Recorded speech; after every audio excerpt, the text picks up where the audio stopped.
샬롬. 올란차 함께 묵상할 말씀 마가복음 12장 1절에서 12절입니다. 제가 봉독하겠습니다.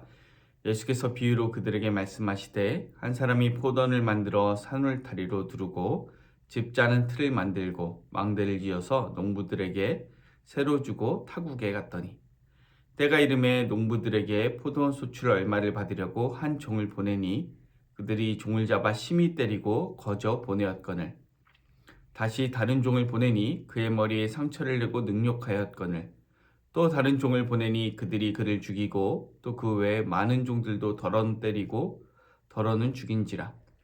이제 한 사람이 남았으니 곧 그가 사랑하는 아들이라 최후로 이를 보내며 이르되 내 아들은 존대하리라 하였더니 그 농부들이 서로 말하되 이는 상속자니 자 죽이자 그러면 그 유산이 우리 것이 되리라 하고 이에 잡아 죽여 포도원 밖에 내던졌느니라.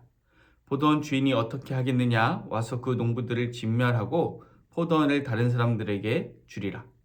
너희가 성경에 건축자들이 버린 돌이 모퉁이의 머릿돌이 되었나니 이것은 주로 말미암아 된 것이요 우리 눈에 놀랍도다 함을 읽어보지도 못하였느냐 하시니라. 그들이 예수의 이 비유가 자기들을 가리켜 말씀하신 줄 알고 잡고자 하되 우리를 두려워하여 예수를 두고 가니라. 샬롬. 어제는 예수님의 권위에 대한 논쟁에 대해 살폈습니다. 성전 종교 지도자들이 예수님의 권위에 대해 묻자 예수님께서는 세례 요한의 세례의 권위는 어디 있는지 반문하셨습니다. 성전 종교 지도자들은 백성들이 두려워 대답할 수 없었고 예수님도 자신의 권위에 대해서 말씀하지 않으셨죠. 그러나 예수님이 세례 요한에게 세례를 받으실 때 하늘로부터 이는 내 사랑하는 아들이라는 음성이 들렸기 때문에 예수님께서 세례 요한에 대해 언급하신 것 자체가 예수님의 권위가 하늘로부터 온 것임을 나타내신 것입니다. 또 예수님께서 세례를 받으실 때의 그 장면이 예수님께서 십자가 위에서 돌아가실 때 재현되면서 예수님의 모든 사역의 권위가 하늘로부터이고 그 절정이 십자가임을 드러내게 됩니다. 예수님께서는 자신의 권위에 대한 종교자들의 질문에 대답을 하지 않기 위해 세례 요한을 들먹이면서 피해 가신 것이 아니죠. 그것은 바로 오늘 본문인 포도원 비유를 통해서 알 수 있습니다. 비유의 내용은 이렇습니다. 한 사람이 포도원을 만들고 그것을 농부들에게 새로 주고 타국에 갔습니다. 이제 세를 받을 때가 되었겠죠. 종을 보냈는데 종을 잡아 심히 때리고 그냥 보냈습니다. 또 다른 종을 보내니까 머리에 상처를 내고 능욕을 했고 또 다른 종을 보내니 때리기도 하고 죽이기도 하였습니다. 이 말씀은 우리에게 이사야 말씀을 떠올리게 하는데요. 이사야 5장 1절에서 2절 한번 읽어보겠습니다. 나는 내가 사랑하는 자를 위하여 노래하되 내가 사랑하는 자의 포도원을 노래하리라. 내가 사랑하는 자에게 포도원이 있으며 심히 기름진 산으로다. 땅을 파서 돌을 제하고 극상품 포도나무를 심었도다. 그 중에 망대를 세웠고 또 그 안에 술틀을 팠도다. 좋은 포도 맺기를 바랐더니 들포도를 맺었도다. 이사야 5장 1, 2절의 말씀과 오늘 말씀의 차이점은 이사야에서는 극상품 포도나무를 심었는데 들포도를 맺은 것이고 오늘 말씀에서는 이제 똑같이 포도원을 지었지만 농부들이 종을 때려 죽인 것, 이것이 다르죠. 이사야 말씀이 이 하나님의 말씀이 심겨진 이스라엘이 그에 합당한 열매를 맺지 못한 것을 의미한다면 오늘 말씀은 선지자 곧 하나님의 종들을 죽인 이스라엘을 의미합니다. 하나님께서는 이스라엘에 지속적으로 하나님의 종들을 보내셨습니다. 하지만 대부분의 선지자들은 핍박을 당하고 죽임을 당했습니다. 그리고 포도원 주인이 아들을 보낸 것처럼 우리 하나님께서도 아들을 보내주셨죠. 6절 한번 읽어보겠습니다. 이제 한 사람이 남았으니 곧 그가 사랑하는 아들이라 최후로 이를 보내며 이르되 내 아들은 존대하리라 하였더니 그 농부들이 서로 말하되 이는 상속자니 자 죽이자 그러면 그 유산이 우리 것이 되리라 하고 이에 잡아 죽여 포도원 밖에 내던졌느니라. 포도원 농부들은 주인의 사랑하는 아들을 죽였습니다. 그러면 그의 유산이 자신의 것이 될 것이라고 생각하였습니다. 그러나 아들까지 잃은 포도원 주인은 그 농부들을 진멸할 것입니다. 이제 포도원은 다른 사람들에게 주어질 것입니다. 10절 말씀 볼까요? 너희가 성경의 건축자들이 버린 돌이 모퉁이의 머릿돌이 되었나니. 예.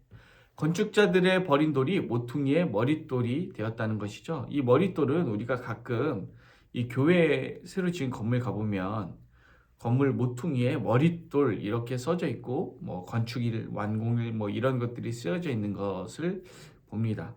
그러나 당시 이스라엘에서는 이 관석이라고 해서 건물의 맨 꼭대기에 마지막으로 올리는 돌, 그 돌을 모퉁이 돌이라 하였습니다. 이는 예수님께서 이들에게는 버림을 받으셨지만 결국에는 부활과 승천을 통해 가장 높이 영광 받으실 것을 의미하는 것입니다. 우리 12절 말씀 읽어볼까요? 그들이 예수의 이 비유가 자기들을 가리켜 말씀하심인 줄 알고 잡고자 하되 무리를 두려워하여 예수를 두고 가니라. 그들은 이 비유를 듣고 나서 이 포도원 농부들이 자신들을 의미한다는 것을 깨달았습니다. 그들은 분노해서 예수님을 잡고자 했지만 무리가 두려워서 예수님을 두고 떠났지요. 여러분, 그런데 이 12절의 장면이 정말 아이러니하지 않습니까? 포도원 농부들이 종들을 죽이고 아들을 죽인 것이 나쁘지 않습니까? 그런데 이 비유를 듣고 예수님을 죽이려고 한다면 오히려 자신들이 포도원 농부임을 스스로 증명하는 것 아니겠습니까? 예수님을 오히려 죽이려고 하지 않아야 자신들에게 씌워진 포도원 농부라는 이 오명을 벗어내는 것 아니겠습니까? 그러나 이들은 그렇지 않습니다. 지금은 무리들이 두려워 예수님을 두고 가지만 결국에 이들이 어떻게 합니까? 마가복음 14장 43절입니다. 예수께서 말씀하실 때 곧 열둘 중에 하나인 유다가 왔는데 대제사장들과 서기관들과 장로들에게서 파송된 무리가 검과 몽치를 가지고 그와 함께 하였더라. 검과 몽치를 가지고 예수님을 잡으러 온 것이죠. 자신들이 포도원 농부임을 스스로 증명한 것입니다. 이사야의 이 포도원 농부 비유를 아는 이들은 예수님의 포도원 농부 비유를 통해서 주인이 하나님이고 종들이 선지자이며 예수님이 아들이라는 것을 이미 알았습니다. 그럼에도 이들은 자신들이 하는 행위를 멈출 수 없었습니다. 그들은 진실로 포도원 농부이고 예수님은 진실로 하나님의 아들이기 때문이죠. 여러분, 우리의 신앙과 우리의 정체, 우리가 누구인지는 우리의 삶을 통해 증명됩니다.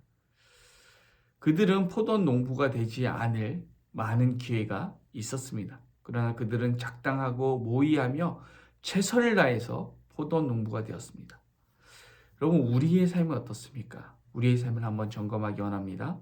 하나님이 보낸 선지자들을 미워하고 하나님의 말씀을 미워하고 극상품 포도를 맺지 못하고 들포도를 맺는 포도를 만들고 이렇게 살아가고 있지는 않습니까? 오히려 극상품 포도를 맺어내고 하나님께서 우리에게 허락하신 포도원을 찾으러 아들이 오실 때 하나님, 우리가 아름다운 극상품 열매를 맺었습니다 라고 기쁨으로 맞이해야 하지 않겠습니까? 이것은 우리의 삶으로 증명할 수 있습니다. 오늘 하루 나의 삶으로 나의 존재를 증명하는 하루 되길 원합니다. 우리가 하나님께 받은 이 모든 자원 그리고 교회를 가지고 하나님께 아름다운 열매를 맺어드리고 또 하나님의 말씀, 하나님이 보낸 선지자들을 귀하게 여기며 정말 이 교회를 통해서 극상품 포도를 맺기 위해 전심전력하는 그런 우리 교회가 되었으면 좋겠고 그런 오늘 하루가 되었으면 좋겠습니다. 기도하겠습니다. 사임하신 하나님 아버지 감사합니다. 그렇습니다. 우리가 극상품 포도를 맺어야 합니다. 또 포도원을 관리하기 위해 주님께서 보내신 선지자들 또 주님께서 보내주시는 말씀들에 순종하고 그것을 귀 기울이며 그것을 사모해야 합니다. 근데 주님, 우리가 그런 자리에 있습니까? 아니면 들포도를 맺어내고 주님께서 보낸 귀한 말씀들을 멸시하는 자리에 가고 있습니까? 주님, 우리의 삶으로 증명할 수 있습니다. 오늘 하루 아름다운 열매를 맺어내고 하나님의 말씀을 사모하는 그런 하루가 될 수 있도록 인도하여 주시옵소서. 감사를 드리며 예수님의 이름으로 기도드립니다. 아멘.